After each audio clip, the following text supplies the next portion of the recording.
तर मंडेपेश्वर लेणी ही बौद्धच लेणी आहे आणि हे फक्त आत्ताच्या काळामध्ये लोकांनी तिच्यावर तो जो स्तूप आपला तो जो शिवलिंग आहे तो आणून ठेवलेला आहे.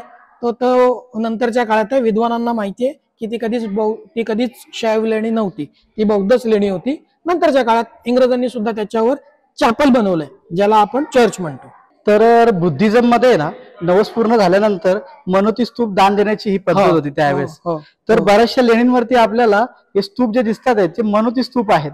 आज जे त्याचे जे पूजन होत आहे शिवलिंगच्या रूपामध्ये, आज आपण एलिफंटा लेणीला देखील भेट दिली आहे. तिथे आतमधले जे गाईड आहेत ते सांगत असतात की हे शिवलिंग आहे. तर ते शिवलिंग नसून ते मनोती स्तूप आहेत.